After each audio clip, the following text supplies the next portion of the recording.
It's JoJo's Bizarre Adventure panel. Come on in. Yes, JoJo's Bizarre Adventure panel. Step right up. This is where it's at. Come on.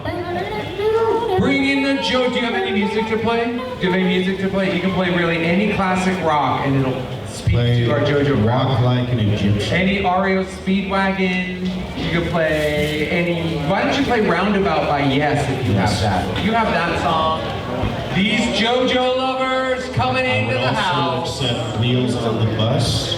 Go round and round. Not Wheels on the Bus. We're going to do that when everyone's settled, John. Everyone's going to do a big round of Wheels on the Bus. Fair enough. Right? I'm learning so much on this trip. No luck with the Yes, huh? No Roundabout? No, you're not a DJ. I know it. You're not a DJ. Welcome to the JoJo panel. Come on in. This is where things get really bizarre. Hop on in. It's JoJo's Bizarre Adventure panel here at NekoCon 24. Not the year, the annual 24th year of it. Don't get confused when you see the 24 like I've been all weekend. Because it's really only 2022. Yeah, hit it. Come on. It's the JoJo panel. Make your way in. This is what the entire hour will be like. Just ripping. Come on.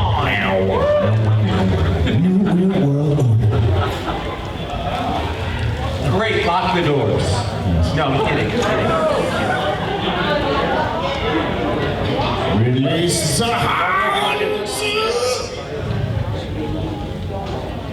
That goes to JoJo. Do we have any classic rock fans in the house? Any classic rock fans? All right, so classic rock found JoJo's Bizarre Adventure a perfect fusion for you then, right? Anime and classic rock. Yes. Yeah. Do you get all of the classic rock references within JoJo's?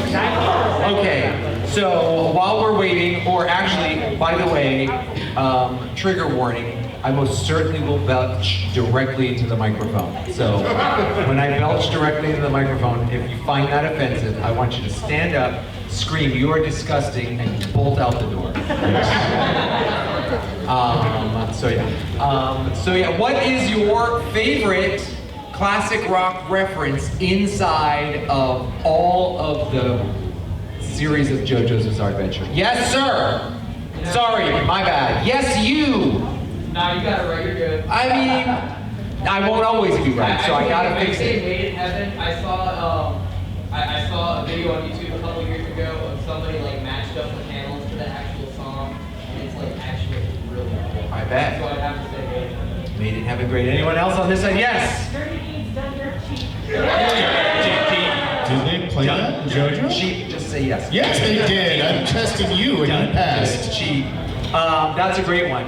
What's the band on that one? Anyone know the band? Is it Yeah. Oh, of course we knew. From the Bon Scott days of yore. Yes. Yes. Probably more Queen because it works on like so many levels. So if you listen to the song, it's kind of similar to like Kira's story, and the way Kira is written in Japanese, it's like Kira, unfortunately, due to copyright issues, in English we have to call it Deadly Queen. That's right. I had to say Purple Smoke because of copyright issues. I cannot take a Jimi Hendrix classic and say Purple Haze. You can't get Everyone will go sued. like, sue them. They really, shaft us as individuals. Yeah. It's always your fault. Nice. Amazing cosplay, by the way. So solid. Well, hey folks, in case it wasn't obvious, this is the official NekoCon 2022 JoJo's Bizarre Adventure panel. John, do it again. Okay. You have to say NekoCon 24, 2022. See, there's a post-dated sort of thing? No, it's 20. It's not on my boobs. Anyway, it's on all the other shirts. 24. It There's a doesn't. 24. Stop looking at me. You asked me to. Don't look at me. Why do we always fight on vacation? Anyway, There'll be a lot of very gross bodily posing throughout the panel, so just get used to it. we wouldn't want to upset the delicate sensibilities of JoJo fans, mind you, but... If you offend easily, Yeah. you should leave now. Yes. No, I don't know. We're not going to be offensive. offensive. Of No, course we will. no. I mean, my guy turned somebody into a fetus and chased her with an axe, so. My guy stabbed someone in the face with a fork, so. Oh, Well, hey, I'm You John. would too. You would too. You would do it too. I'm John. I had the pleasure of playing Alessi, attaboy. Okay. I was waiting for it. You felt it, right? You felt it. No. Come on. It's fine. John. I'll just go jump off of. Anyway, we recorded that in 2017. I was directed by the very talented Tony Oliver, who I also worked with on Hunter x Hunter, Beyblade, Burst Rise, and another project I cannot talk about yet. Why is that? Well, It's not released yet? It is not. We're still working on it. Just and- tell us, right? Okay. No. But yeah, and who did you play? I didn't catch. I played Fugo in JoJo's Bizarre Adventure Golden. Oh, Golden Wind. Okay. Yeah.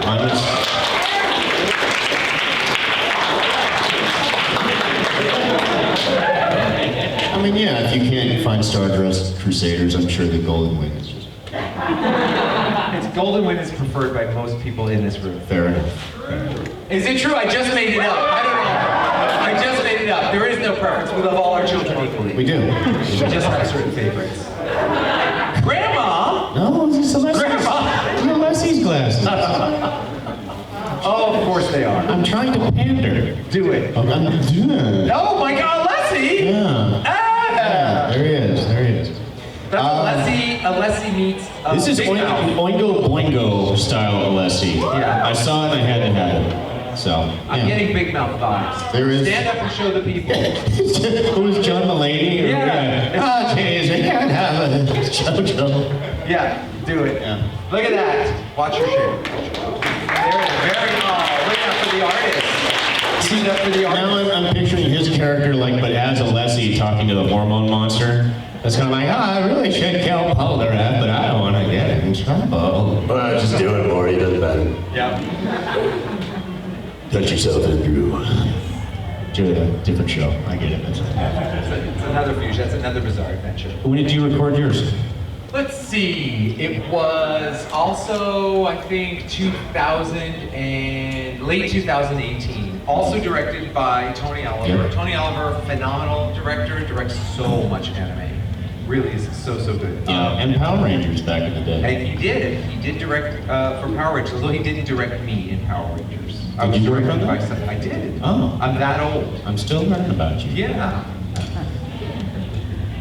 Oh, wait, we're just gonna talk. Oh yeah. So yeah, I've known Tony Oliver since then, and have worked with him on a lot of things, and will be working with him on Monday on a project where he is a voice actor in that series. He's also the voice of Lupin, in case you guys are, Lupin the third. Do you like Lupin? I do. Anybody? Anybody want? Yeah. I had a Groupon for Lupin. Oh, so, gosh. yeah, I got a great deal. This is painful. And ask for puns. I like it. Anywho, I guess is that enough preamble? Should we get into the Q&A a little bit? I mean, a little bit. Let's see. I'll tell you what. Ever since voicing, when I got did you already know about JoJo when you got called in to do the voice? Yes. Okay, so what was the experience like for you, John? Okay. When you got the phone call or the email that said, "Congratulations, John Allen, you have been confirmed for a booking at Bang Zoom Studios to record." So, even a little bit before that, I think this is fun. I was actually kicking with Kyle Abear, who you guys know as the voice of Kakuin, I believe? Yeah. Also, Gohan and the narrator in Dragon Ball. I mean, he warned me and I still didn't see it coming. That's the... So yeah, he was just telling me that JoJo was just gaining in popularity, and I went to Bang Zoom and was like, hey, I hear this is a show that people like, and if you can find something for me on it, that'd be neat. So, of all places, I'm driving back to North Hollywood from Mexico, and as I'm driving, I get the email come in that says, hey, we would like you to be this particular character, Alessi. what we'd like to warn you about is that it will be vocally stressful. Here's some clips, maybe have a look and just see if that's for you. I don't shy away from the screamers and the people with like the really heavy texture and stuff like that. So the fact that he's just screaming all the time and going, yeah, and all that stuff, that didn't bother me. On the footage though, I was not prepared. They didn't give me any heads up for what his power would do to the lady who was helping Polnareff, and that... Tell me about it. I don't know about that power. Okay. Try and make it family friendly. I will. Make it family friendly. But I've never seen the show. What is the show you work on? When a man and a woman love each other very much, Yes, Daddy, yes. or if it's Tuesday. Oh, you have it scheduled? No. What he does is his shadow kind of just goes under their feet, and when they step on his shadow, it de-ages them. They experience time in reverse because he's a coward and he gets off on picking on the weak. So he does this to Polnareff so that he can take him out, and then there's a lady who's trying to help Polnareff get away from Alessi, and she is also happens to step on his shadow, and it de-ages her past being a kid, past being an infant, to when you're still in the lady's tummy. Right. So. In utero, we call that. Yeah. And what a mean thing to do to lovely Carrie. So yeah, but ultimately I said, you know, I asked to be on the show, so yeah, let's do it. I trust Tony Oliver, because having worked with Tony on Hunter x Hunter, I was like, he's not gonna put his name on something that he doesn't, you know, believe in and can't commit to. So that kind of gave me some comfort going in, even though some of the subject matter was a little risque. And I'm glad I did it. It ended up being a role that gave me a lot to work with. He's got a catchphrase, he's got a very distinct laugh, which I tried to keep as consistent with the Japanese version as possible. And he's funny, despite the fact that he's this psychotic, homicidal killer. Like you. Yeah, typecast again. I love when he's like trying to lie and he's obviously so bad at it. Like when Polnareff catches on to the fact that Alessi is stalking them. He's like, oh my, I dropped my change. Now where could it have gone to? So things like that were really fun to play. Quick question. Yes. Who do you voice in Hunter x Hunter when you worked with Tony? Because you mentioned that. Yeah, a couple people. Initially I was brought on to be Beanolt, who in the Greed Island arc, he's this guy with scissors and tries to... I get cast as a lot of dudes and try to kill kids. I just realized. It's anime. It's anime. Yeah. So he tries to kill Gon and Killua with scissors, his demon popper slasher. Also, again, vocally stressful. Yeah, that one tore me up. I had to use the cough syrup that they kind of leave there that numbs you a bit. Kazul, who dies, and also he says, "Accompany on" at one point. Namdu, who gets blown up by Genthru, and did you guys remember the dodgeball episode? Yeah. Okay. I was number 0, the referee. God has used back. We will now resume the match. How do you maintain all these lines of dialogue, John? Are you making them up? No, I wish. I'm not that. I'd be in a different pay scale if I was, I think, on the writing staff. Yeah, that's right. That's amazing, though. That's really, give him a round of applause. Did you do Hunter x Hunter as well? I did Hunter x Hunter as well. I started, I think, I was working on, with Tony on a bunch of different projects. One was called, I'm not sure how the sort of overall popularity of the pronunciation is. Some people call it Magi. What is it? What do we go with? Magi? Magi? Magi? Okay, see, let's all be friends tonight. You get it. Okay, so I started like, I had an opportunity to come back and voice more often with some characters at Bang Zoom, and it started off there. Then I did a show that was called Alt Noah Zero. Okay. You heard of it? Because I haven't found it yet, but good, I'm glad you found it, so it really did exist. Then I worked on Hunter x Hunter. He brought me in to play a character that's called Master Wing. And Master Wing and the character that I voiced in Alt Noah Zero are both white coat scientist guys, right? So now I was getting kind of typecasted as a white lab coat sort of persona. which was fine because prior to that, I was always cast as a very flamboyant character who would be so wild, being like everywhere with my not quite that low, but I would just like everything. So I had like a voice in Outlaw Star, and he was so happy to see Gene Star with that kind of stuff. So it was a departure, I guess, a slight maturity that happened vocally, where they're like, let's have Ezra just calm it down and be, the white lab coat guy. So then I worked with Tony as Master Wing in Hunter x Hunter, which was great. I had an entire episode to myself, just monologuing about the powers of Nen and Ten and how you could utilize all of these mystical forces. It was very, very exciting. And then there was a short break of time. I got involved in some other projects of my own.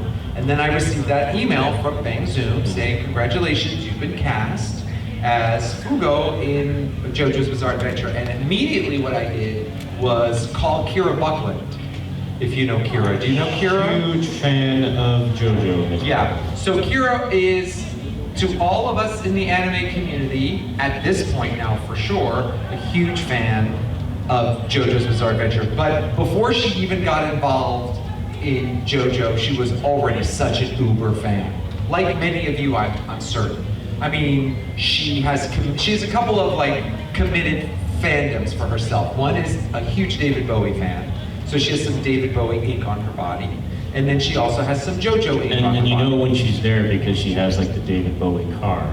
Does she have a car? Have you seen it? Like it's white and it has like the stripes like he had on his face. No, I didn't know that. Yeah. So I thought that was really cool. Yeah, she's very committed. Like when she's a fan of something, she's serious about it. And it's great because she's very clear about what she loves. But the first thing that I did, because I was working with Kira on some other projects, and she would always talk to me about JoJo, always. So I immediately messaged her through Twitter, and I said, Kira, so I got cast as this character. Is it good? Right? Because she would tell me, she's like, oh no, that's a good character. You're gonna like playing. That's a good fit for you and your voice. She's like, you're part of a mafia gang, and you're gonna have a couple good episodes, but it's not like a big role, but it's definitely a fan favorite role. They very much have like kind of a monster of the week kind of thing with JoJo, right, which is fun. Right, but I was happy to be a part of, a group that would all sort of share a number of episodes and storylines that wasn't just one and done, and a character that I get to see every now and then as a cosplayer, which is pretty great. I saw a cosplayer dressed as Fugo yesterday. I was freaking out about it, so that's pretty fun. As a voiceover actor, you must understand when we see you in your cosplay of a character that we voice, or even in a show that we work in, it's super duper exciting. Yeah. Like I don't take for granted your effort and your appreciation of the show for you to kind of want to walk around and body it and also find more friends to kind of gather. The JoJo cosplayers are so much fun because when you do kind of meet up at conventions as a whole posse, it's just so groovy. I had an offer from a girlfriend to Easy now. make. Come on now. It's sad. It's not yet 10 o'clock. She wanted to make me the costume of my guy in Dragon Ball Super, and I'm like, first of all, we live in California, and in the summer it's like 110 degrees, and Negrisi is like this full body monster kind of thing. I thought the EO wire on the shoulder would have been cool, but I was like, no, I will leave that to people who are better suited at cosplaying and more talented at stitching than I am. So Yeah, exactly. Yeah. So getting to play Fugo in Golden Wind, I did not have too many sessions. I think it was maybe 6 all in all. Okay. So, it was a short-lived span of time, but it was one I'm absolutely super excited about, and put on any of my marketing. I let an anime community know that this was one of the roles that I have voiced. And I'm excited to be on a panel here and to be with all of you. Yeah, it's definitely one of the ones that I get asked about the most because you guys are JoJo fans, very much love what you love, and we love you for it. That's right. That's great. I can probably some other anecdotes about recording on JoJo. Do you have any? I mean, I didn't find anything that was vocally stressful. I will tell you, Tony Oliver, the director of the show, he had a conversation with John about it's vocally stressful and whatnot. For me, we did have a conversation. He said, you know, people are going to want you to scream out purple smoke eventually, you know, when they see you or they find out that you're Fugo and they see, you know, that you're purple smoke, they're going to want to hear you do that. I'm like, okay. He's like, so you're going to have to scream purple smoke every now and then. I'm like, okay, I'm down with that. He says, and other than that, we're going to have to get the Italian pronunciations pretty accurate. And the Italian pronunciations were definitely a pain in the butt, because if it was off slightly, then we would have to go back and redo it. And a lot of the times, those were words that are just buried several times within a monologue. And you mess one part of it up, you got to go back and do the whole thing again. So we did have some difficulty with it. Tony is such a good director, and he takes good care of us as actors, that even if we've said Narancia several times, we'll be looking on it and he sees that my next cue, I have to say Narancia at some point, and he'll like feed it to me right before we hit recording. All right, that's where you go, Narancia. I'm like, got it, Narancia. Because, you know, I got the ADHD and it's gonna fly out of my head right away. Yeah. And then when I find the word, I'll like panic at the word, and then I'll overthink the pronunciation of the word, and then I'll inevitably say it incorrect, and then I sweat and I apologize. So he was very helpful to make sure that we would get it right. Yeah, but in that same breath, he would also let you play and experiment a bit. We had, there's a part where there's a reference to The Shining, where Alessi's chopping through the door with an axe. And it's kind of a meme now, where he has the tongue coming out and going like, is a Nessie. So in the script, they had it as lick lickety lick lick lick. Yeah. And I tried that, but I was also trying to match the mouth work of the character. So like lick lickety lick lick lick, and it wasn't really coming out the way that either of us was happy with. And I said, hey, can I just try to mimic the sound that's being done in the Japanese original? Is that something? He's like, we can try it. I don't know if we'll leave it in, but so we did. And then like he was like, came out like that. Not full on pull or what have you, but to my surprise, when I watched the episode, that was the version that they kept in. Even though when they'd done that kind of a gimmick with Cockewing's character, when he got possessed by somebody eating the cherry, you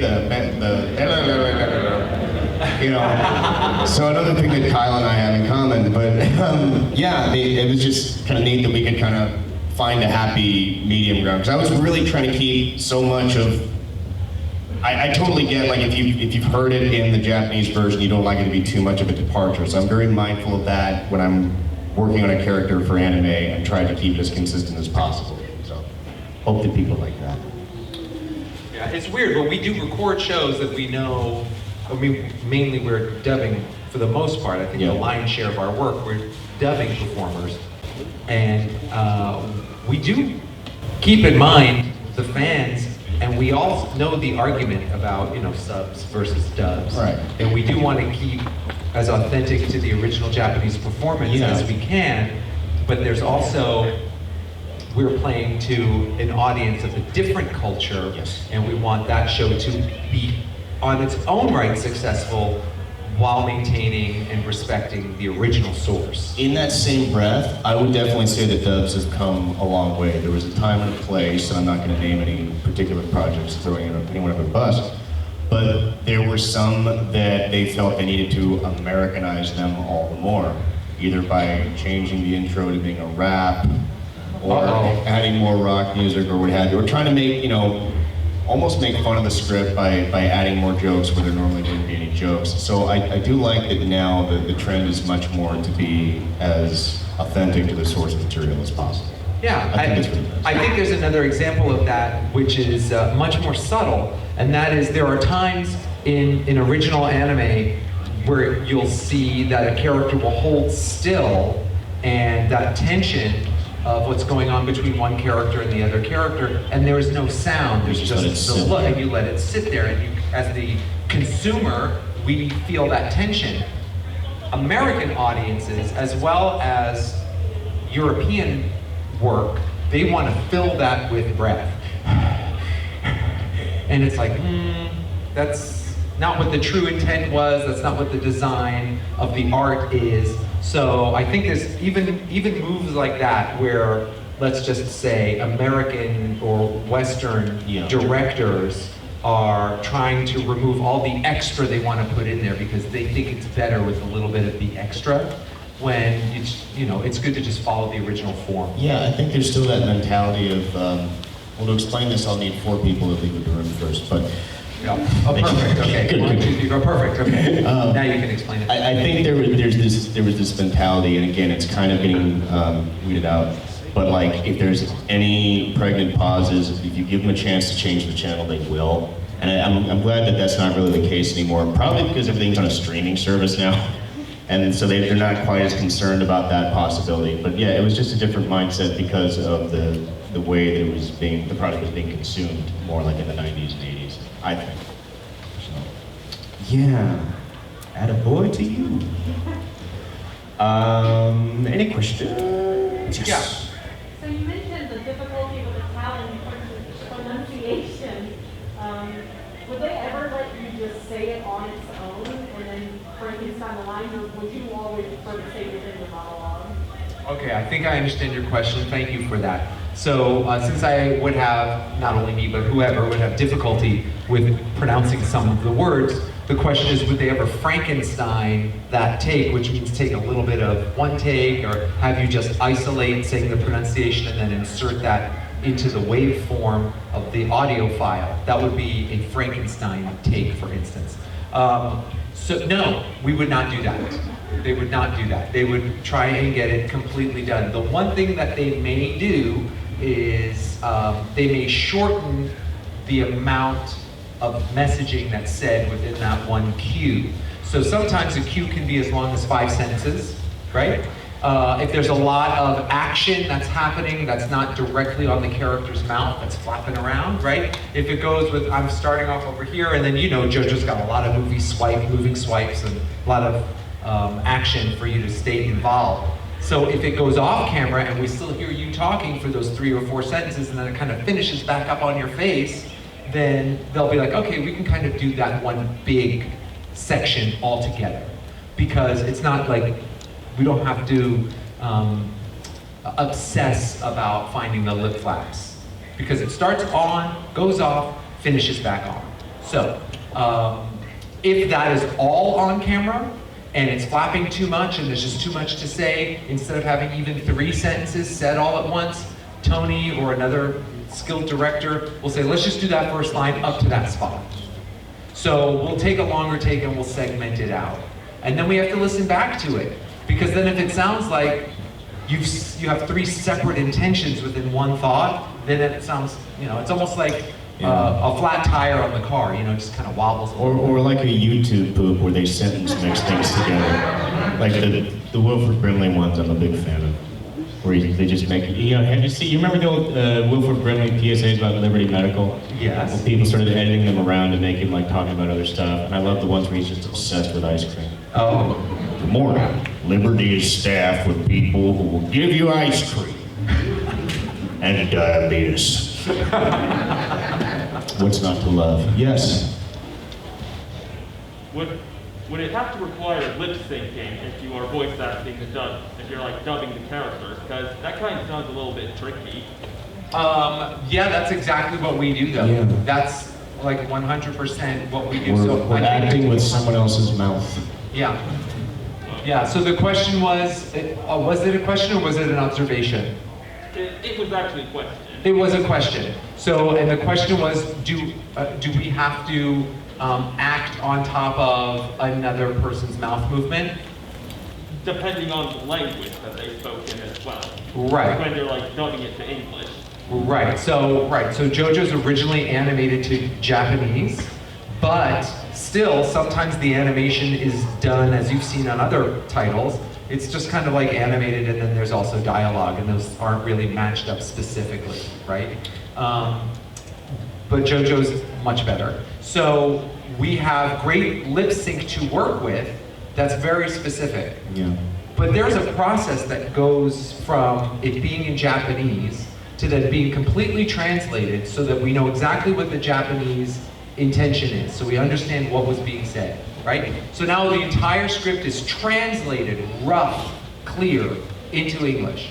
but that doesn't make any sense for dialogue. That doesn't have any conversational flow. No. So then we have somebody who works as an adapter, and that adapter takes the raw translation and they try and find a way to make that scene flow, the whole episode flow. Because like a sentence in the original Japanese could be like 8 syllables, and then the literal translation is more like 6. So how do you fill those other flaps? It can be a process.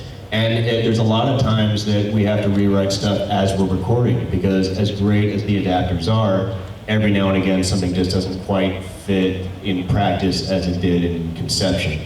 So I can't think of any examples in JoJo off the top of my head, but yeah, except like maybe the parallel thing was one. Well, when we are recording, we'll stop very often because Tony will be like, all right, hold on, we're a syllable off. We got 2 extra flaps. Yeah. Stand by. Yeah, and then it goes quiet in the booth for us once he says stand by. And then he comes back and he's rewritten it slightly so that a word, it's basically like pull up the thesaurus and find another word that has maybe more syllables but the same meaning, so that we're able to fill that. Same thing with reducing syllables. Sometimes a sentence goes on too long because the adapter was like, oh, this is a perfect sentence for it. But then when you have the energy and the skills and the personality of performer, as they're interpreting their script, and bringing those lines to life, it now looks like, oh, okay, it's overwritten. So the first thing we'll do is, can we say it faster, or can we say it a little slower? We'll just mess with tempo at first. And then if that doesn't work, then Tony goes, all right, stand by.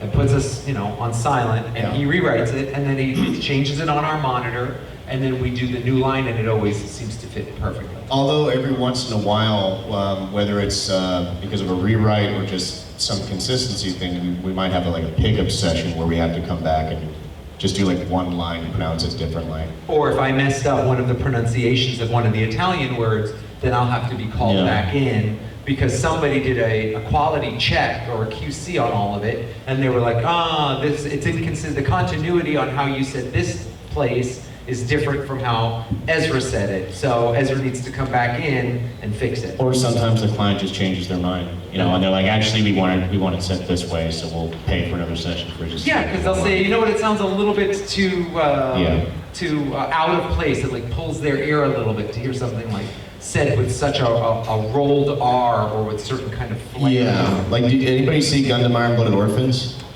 Cool. I played Zach Lowe.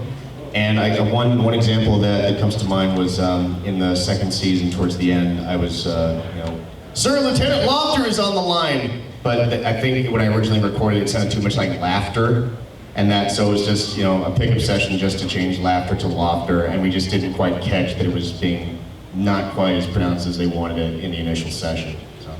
A very recent, very expensive example of something similar is there's a show that I finished directing for Netflix that's called Extraordinary Attorney Woo, and it's a Korean drama. And there is a scene, and she is an attorney. She's exceptional and extraordinary, obviously, but she also has autism spectrum disorder, which is what makes her so exceptional. And in a way, it sort of like glorifies her abilities while at the same time showing the hardship that she has with being on the autism spectrum. And there was a scene in the very first episode where she always introduces herself in the same way. My name is Wu Young Woo, whether you say it forwards or backwards, it's always Wu Young Woo. And then she lists a bunch of palindromes, right?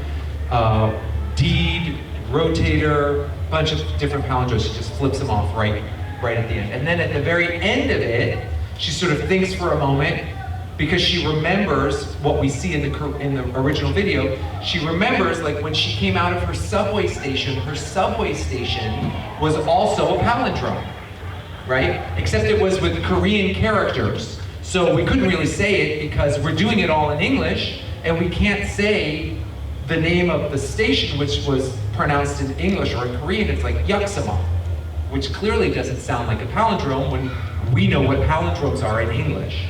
So instead, the adapter changed it and wrote, as she thinks for a minute, she goes, civic, because civic is also a palindrome. Great. We're like, great, genius. Directed her to have that right moment to like stop, think of another one, have it come to her. It was great, it worked really well. And we recorded it. And not only did we record it, but we also did a demonstration for a bunch of Korean press. and for Netflix. And it was all going great, and then all of this terrible press came out about that session that we demonstrated for them. And then all of this horrible other press came out about the English dub.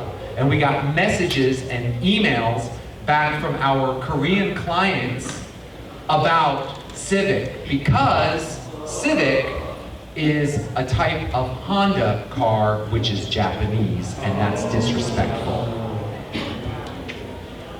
And it all was perfect for the adaptation. It worked perfect for the English dub, but it does not fly for our South Korean audience. And they're like, no, no, no, no, no, no.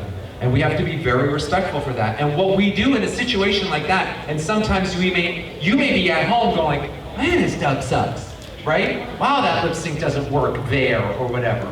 But there's a lot of backstory that happens, which is, we can't offend our country that we're dubbing this for. Right. You know, we have to be mindful and respectful of that. So we changed it. We said Yatsuma, or however it's properly pronounced. And from there, it lives for forever. But it did originally, you know, was originally recorded as Civic. It's the second time I've heard about that happening in anime, like car-related name. In Yu Yu Hakusho, which was done out in Texas, they had a character in the Dark Tournament, the Great Suzuki, and obviously that's a brand, so they changed it to Suzuka because they were worried about a lawsuit of some kind. But since they went back and I guess after like 20 years, they're like, all right, nobody sued us, I think we're in the clear. So when they went back and redubbed some lines for the Blu-rays, they changed it back to Suzuki. So, yeah. I mean, really, that just kind of goes back to the first thing we were talking about with, you know, licensing and not being able to say certain song titles, which are stands Suzuki. for JoJo's. Yeah. Yes? Kind of want to talk about baseball already. How did you feel about like Gogo's pathway and like how did it go? I was just wondering. I felt like, okay, so I've been told several times, this convention, actually yesterday, 3 times, that have I read, see?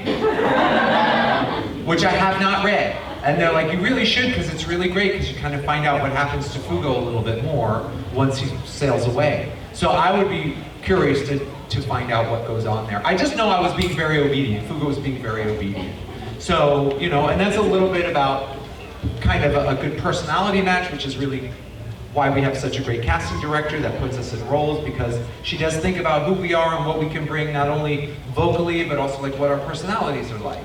So, you know, I'm somebody who's a team player. I'm somebody who at times is obedient, and I felt like I was well matched for that character. But yeah, I do have to find out what happens to him ultimately. Have you read it? Oh, okay.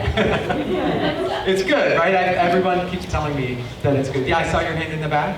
I'm sorry, a little bit further back. Yeah. I was wondering, considering you've already worked on many projects that come from Japan, was it more difficult to work with the Japanese language the first time, or was it more difficult to work with Italian the first time? One more time? Was it difficult for Japanese or Italian? I didn't have to do any Italian.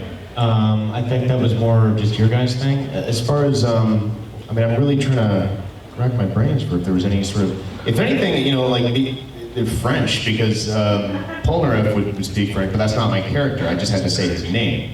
So,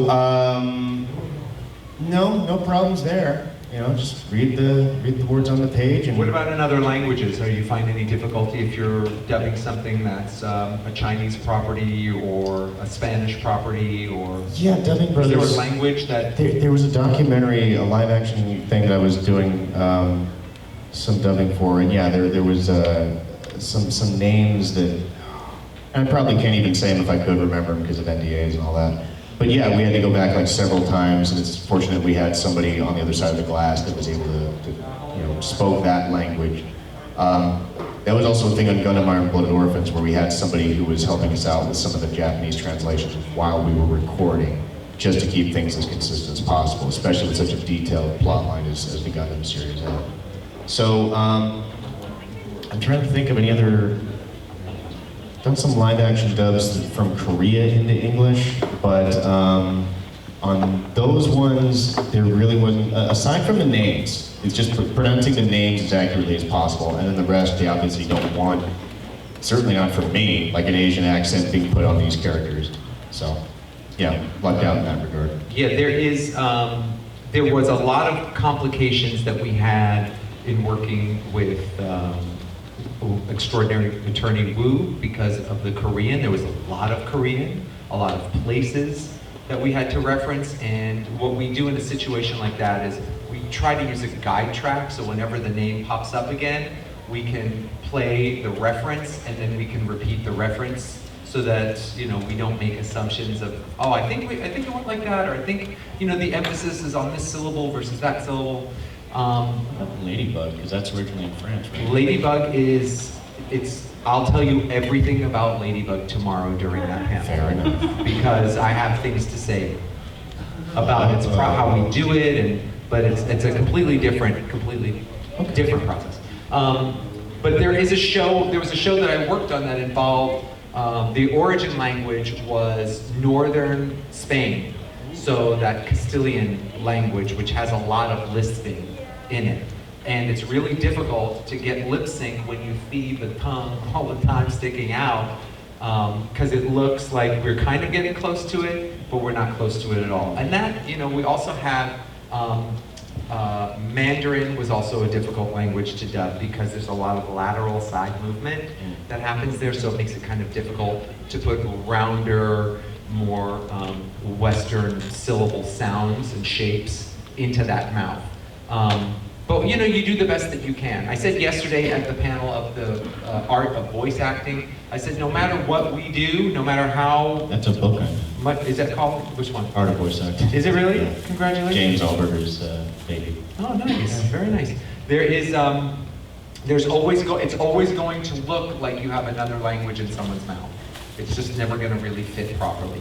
So, just like anything else, we're doing the best that we can to make it look as good as we can, so that we can allow your suspension of disbelief to be a part of the show, and hopefully you go into it. There's another part that, you know, our attention is on the mouth, usually. We're always looking at the mouth.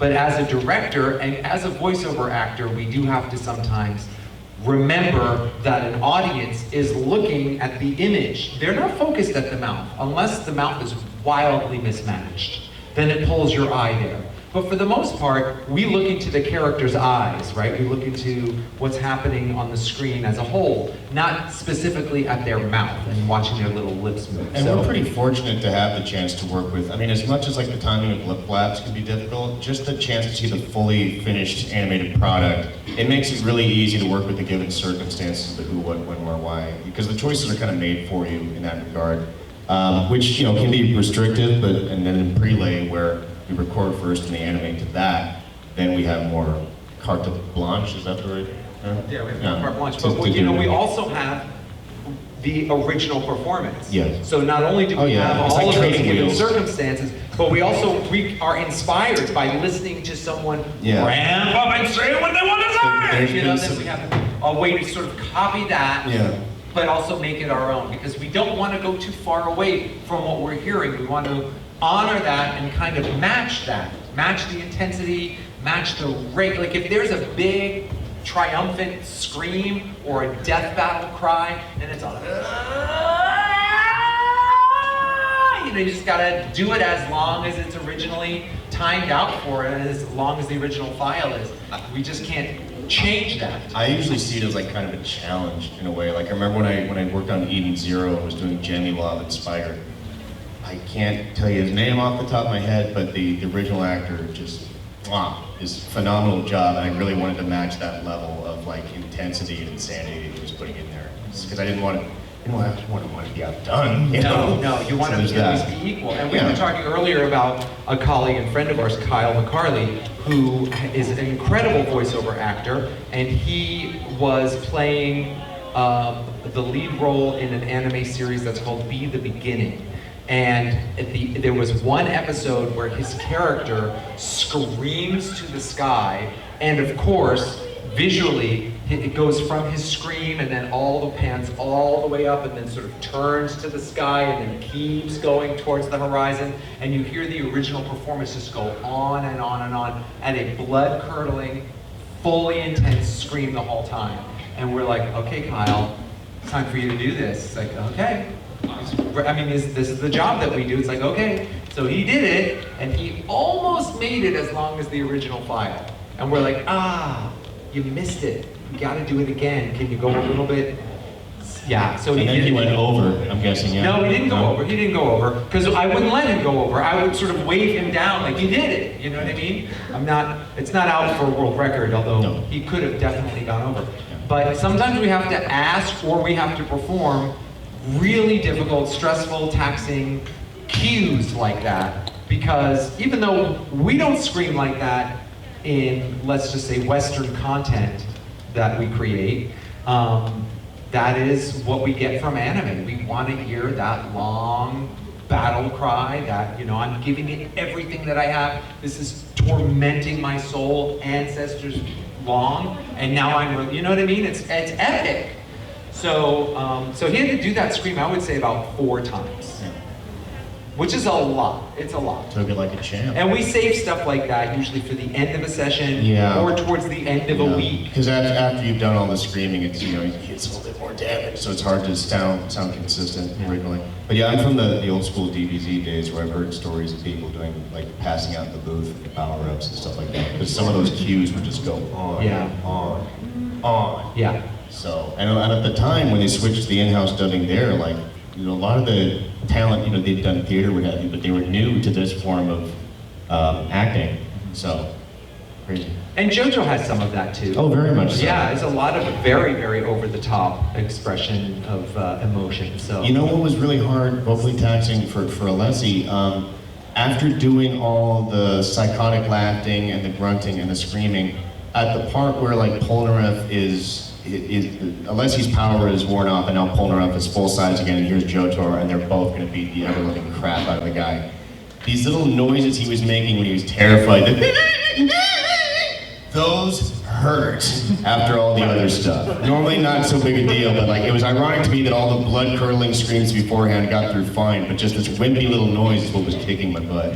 So, did you have a favorite line or anything you did on your episodes? I mean, my favorite scene is the dinner scene where trying to like convey the math lesson, and I do get super frustrated and grab a fork and jam it into his cheek because I'm like, would you stop effing with me? And I do that a lot to my kids.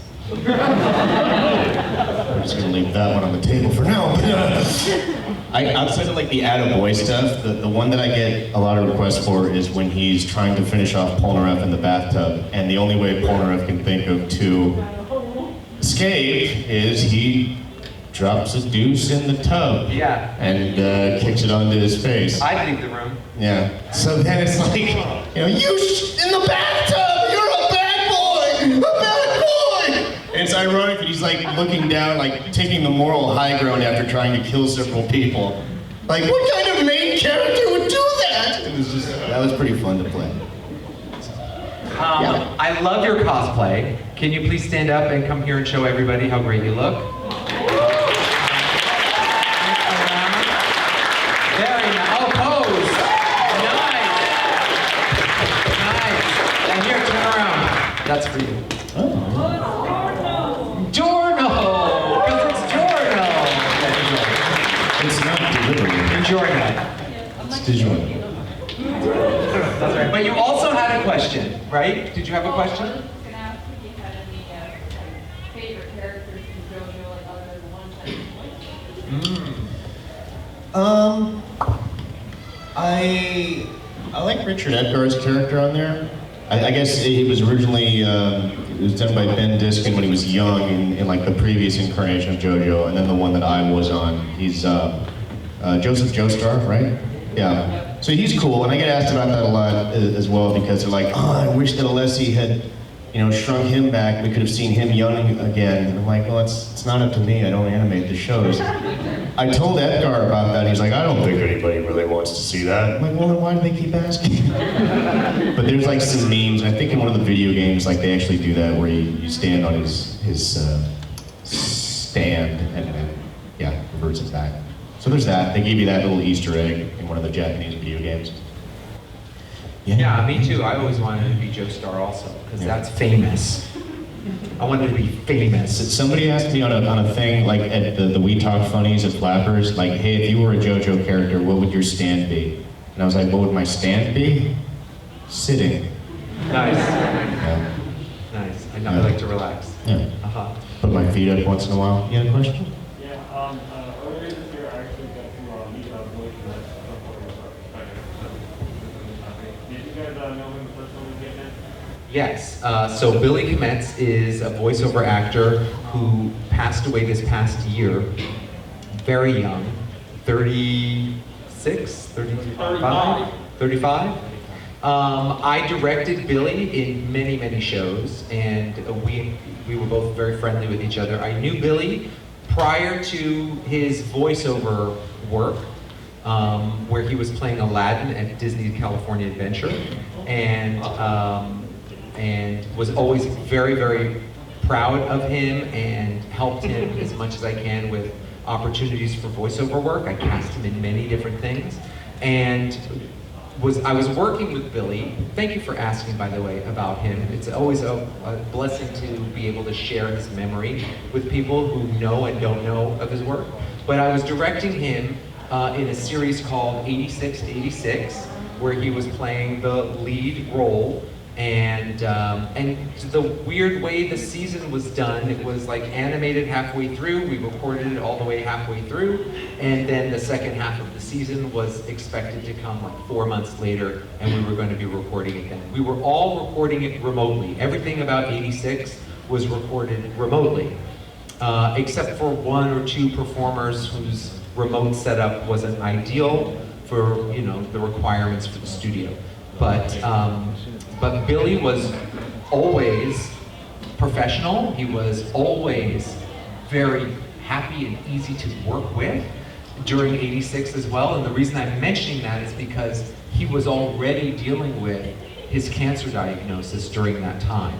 And he never mentioned it. It wasn't a part of conversation. He didn't want any of that attention to be on him while we were working on a project, and he was going to just bring his best for that. And then during that weird hiatus break, he made a very public Twitter video. I don't know if any of you saw it or not, but it was heartbreaking. He was filled with optimism, and he was filled with the amount of strength that he could have, that he was going to fight this and we're going to do the best, and he didn't want anybody of his fans, his friends or his family to worry on his behalf, that it was going to be, you know, a battle that he's ready to fight.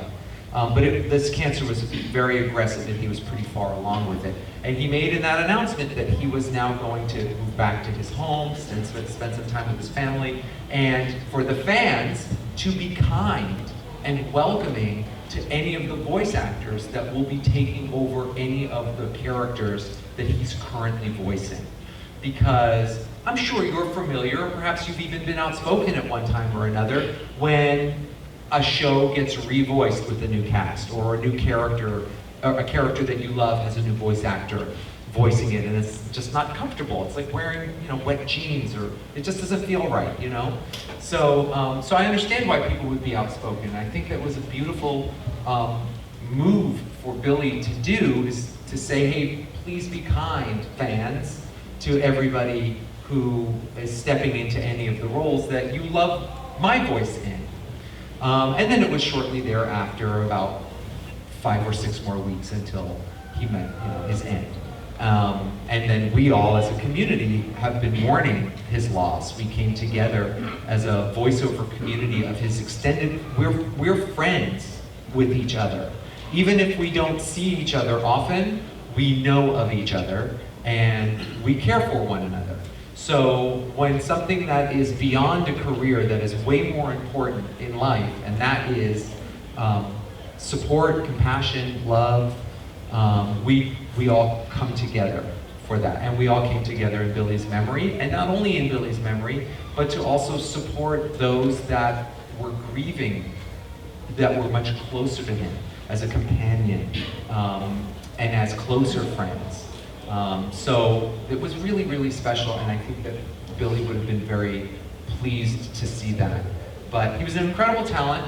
And his voice is always gonna live on, because we'll always hear his voice in his performances. And we both knew him very well, and we definitely miss him. I'll tell you, I don't think I had the pleasure. There's a chance we might have crossed paths at maybe some Coda meetings or something like that. So this is a situation where I feel I missed out, because everything I've heard about him is that he was just such a class act. So it's all the more unfortunate. Just adds another layer of, like when Brad passed, that hit me really hard. Yeah, that was also difficult. That's Brad Venable, who's Yeah. another voiceover actor, also in our community. And I say in our community because there seems to be two big general groupings. There's voiceover actors that are based in Texas and that work through Funimation/Crunchyroll, and then there are voiceover actors that are in the Los Angeles area that work, with many different studios in that area. So, the ones, we would be the ones that are in the Los Angeles area. Now, we're not rivals like sharks and jets with one another. We just don't get to see each other and cross-pollinate. When we were all working remotely, it was pretty wonderful because everybody could work with everybody, right? That's the best. That was pretty amazing. Like, you could do some projects that were done in Texas for the first time ever without having to fly there on your own dime. And then other people in Texas were able to finally do some work that was based in Burbank or in Los Angeles. And even, other areas like Louise is out in Nevada, and he's really hit the ground running since the chance to, remote recording up in Right, LA. Steve Bloom is doing it from Hawaii. Yeah. We got a lot of actors that are in New York. Tom Kane, who was Professor Utonium on Powerpuff Girls, he's been living out of LA for years, as I understand, and still coming in to do like Yoda when they need in like Star Wars and stuff. So, yeah. All right, we have time for one more question or just one more picture. Yeah, okay, ahead. If there were ever an anime that was redone, and you've done before, would you ever do it again? The question is, if there was an opportunity to redo a project that we've done before, would we want to do it again? Yeah. I would most definitely want to do it Yeah, again. like Outlaw Star. I would 100%. In fact, I voiced a character in the original version of Bleach, and I'm very, very sour grapes about how I'm not included in the additional version of Bleach. Dang it! Yeah, it can be very like bittersweet or just downright sad when that you're done with a character, like if they had a death scene or something like Yes. that. I love doing it, Red Blood Cell AC 1677 in Cells of War Code Black. I'd love to revisit that, but the way the story went. Yeah, I would love to redo it. I was involved in the remastering of Akira, and that was an incredible honor to be able to go in and voice and put my voice and have a credit in that movie. But I also don't want to upset any fans. Sometimes, you'll redo a series with a different cast, and then it causes a little bit of turbulence between the fandom of that show. So I would definitely reprise a character that I've done that has not been around for a while. Yeah, I'm really hopeful that at some point they do a video game about Dragon Ball Super's Tournament of Power, because they introduced so many different characters. And Negreasy was built up really good and then kind of got a little bit shafted by Kappa. So to do him again and maybe show, because he had such a cool design and pretty cool voice, if I can say so. So, the chance to revisit that and flesh him out more would also be a really fun thing to do. But yeah, pretty much any character I'd love to go back and do some more with. And with that, we thank you all for your questions and of course for your attention and your time here. Thank you on behalf of John.